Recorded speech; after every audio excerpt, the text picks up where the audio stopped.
Reading the book of Acts in 40 days. Let's go.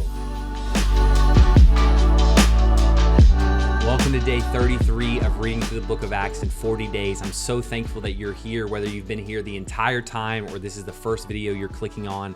I know you're going to enjoy it, and I know that God's going to speak to you. In just a second, we're going to dive into reading the Word of God, and if you want to skip to that right now, you can. And then after that, we're going to get into some devotional teaching content, and again, you can skip to that right now if you would like. But I would love, before we dive into that stuff, if you would make sure you subscribe to the channel, like this video, and hit the bell notification just so that you can get all the content that I'm putting out. All right, now let's dive into the Word of God.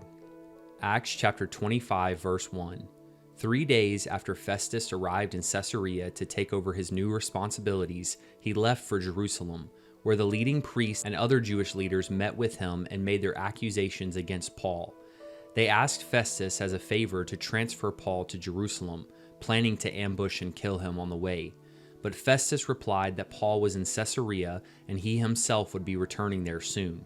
So he said, "Those of you in authority can return with me. If Paul has done anything wrong, you can make your accusations." About 8 or 10 days later, Festus returned to Caesarea, and on the following day he took his seat in court and ordered that Paul be brought in.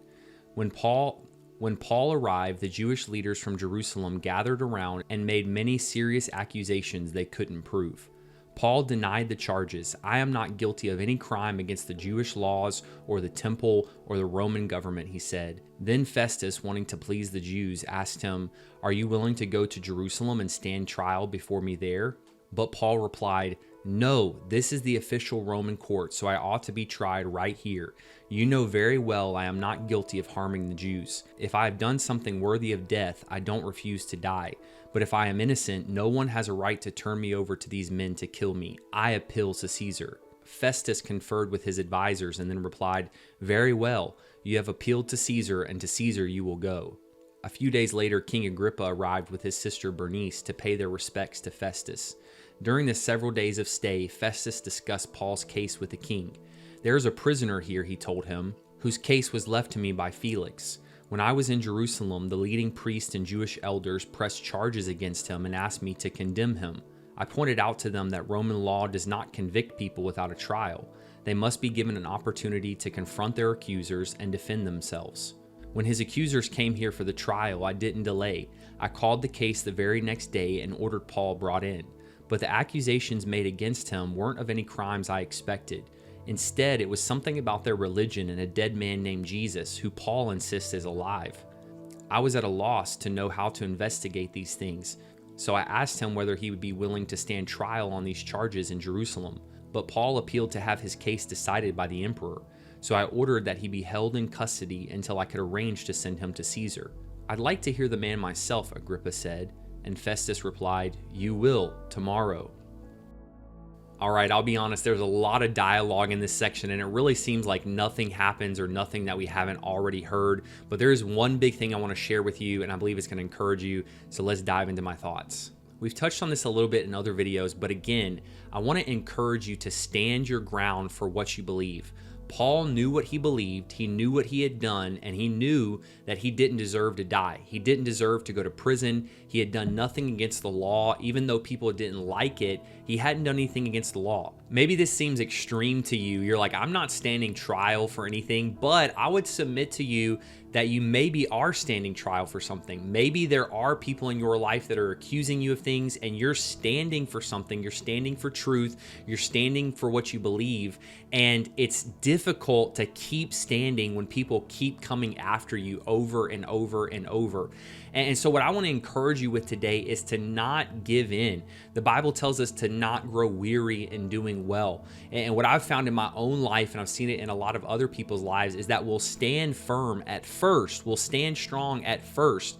But after days and weeks and even years of people coming against us and telling us we're wrong and telling us we're bad, telling us, that we need to change that, we need to change the way we say that or we talk about that, after a while, we'll start to give in and change our stance just because of the constant attack in our life. And sometimes you still believe the truth, you still know what you believe, but you're like, it's just not worth it to stand for this truth anymore. It's not worth it to stand for this principle anymore. And I think it would have been really easy easy for Paul to do that. He had been in this for weeks, months, years at this point, defending himself, and he didn't even need to defend himself. He hadn't even done anything wrong, and he was still having to defend himself. It would have been easy to just give up, just say, okay, take me to Jerusalem. Let's just get this over with. I guess God's not going to set me free. I guess I'm not going to have a breakthrough. But he kept standing for what he knew was the truth. And I want to encourage you, keep standing for what you know is true. Maybe it's accusations in your life, or maybe it could be something completely different. Maybe you're standing on the truth that God's going to heal you. Maybe you're standing on the truth that you're going to have a godly spouse. Maybe you're standing on the truth that you're going to have children one day, and it seems like that's never going to happen. And people have even told you, just give up, just give in. But stand on what you know is true. Stand on the word of God. Don't allow people to convince you. Don't allow people to get you to shrink back or to take a step back. Stand firm in what you know. And at some point, God is going to bring deliverance. God is going to bring breakthrough. He's going to bring the miracle, but you just have to keep standing. What does the word say? It says, when you've done all to stand, stand. Just keep standing, keep fighting for the truth, keep fighting for the gospel. God has not forgotten about you. He has his eye on you, and he is working, even though it doesn't feel like it. He's working all this together for your good. All right, that was day 33 of reading through the book of Acts. I hope you enjoyed it. If you did, make sure you're subscribed to this channel, like the video, and tap the bell notification. I would really, really appreciate it. And then also check out one of the other 32 videos we have in this series. Tons of content for you to dive into, and I know that it's going to help you grow in life, help you grow closer to God. Until tomorrow, I'll see you next time.